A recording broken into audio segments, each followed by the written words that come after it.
Now, I agree with that all, and then you got the Caris LeVert trade, which can I say, now you rewind this trade, man, at the moment, looks like the Pacers won that, but not just Yeah, won it like slightly, won it quite comfortably because the Cavaliers are really having to force the ball through Caris LeVert when they need him and to score. Like he just hasn't been like they haven't found open shots for him. Like he's never yeah, open. The only time he scores is when they force the ball through him.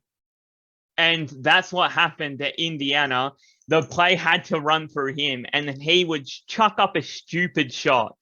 And Yeah. I was getting real frustrated with him at the start. And then towards the back end of his time in Indiana, he came good and he scored quite heavily. Like I think in the last 2 weeks that he was there, it finally felt like it was working. And then we got that deal done. And yeah, I'm very happy with that deal. We couldn't keep going with Yeah. LeVert; it was going nowhere. We got that draft pick, Well, and especially with the Cavs falling down now, they're falling down the ranks yeah, they have because Jarrett quite Allen heavily. has been injured and we have no center.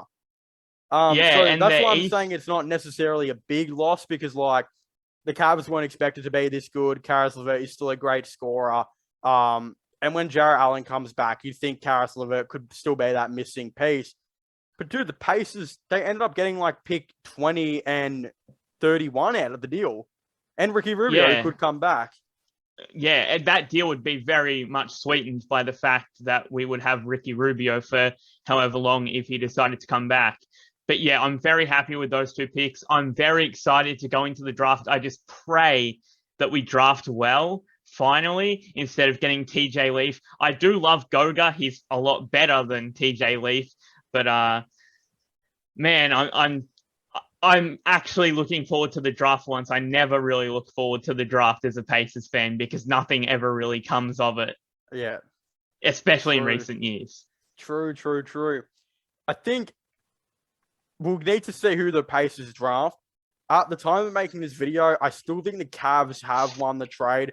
Now, that's not me being biased because I'm a Cavs fan. The reason I say this is because you'd think when Jarrett Allen comes back, when Jarrett Allen was there, the missing piece was an extra scorer.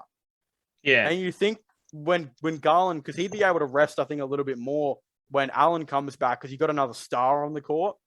And then I think you can run the ball through Caris LeVert when Garland sits a little more.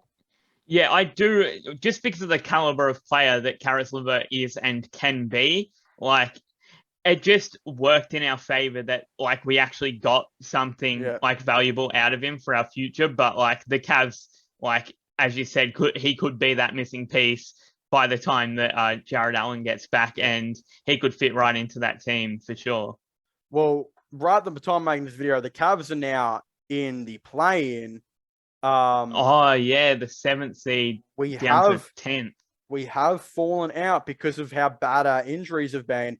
This time we versed the Hawks, who you would think we'd get the win against, and then we Yeah, verse. I think either wait if we beat the Hawks, do we automatically just go into the playoffs then? I think so. And then like eighth and ninth, whoever wins that goes in. Yeah, you'd. Yeah, I'm pretty sure that's how it works. I don't like the play-in anyway. I mean, the Hawks could 100% jump the Cavs, but like Oh, whether if the Trey Cavs Young make goes off. yeah, whether the Cavs make the playoffs or not, it's just like, well, whatever, because no one's hating on us at the moment. The only people hating on the Cavs are Cavs fans, and they need to understand that we were not expected to be this good. So you Oh, can't for hate on us sure. right now. No one's hating on the Cavs because they've exceeded Yeah. expectations so much, Mm. especially at the start of the season. I've seen a lot of Cavs talk about how, like, I made a video talking about how frustrating we are to watch, and that's not even me, like, really calling us out. I'm just saying because, like, Jarrett Allen injury, that video will be coming out soon. But with the Cavaliers fans, they need to chill out a little bit because, like, man, if you were to even make the play in, bro, people had us finishing last in the conference.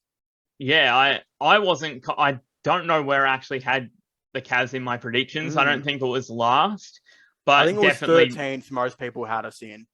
yeah, I didn't have them making the play-in or anything, or like they played so well and they were so much fun to watch through the middle of the season too.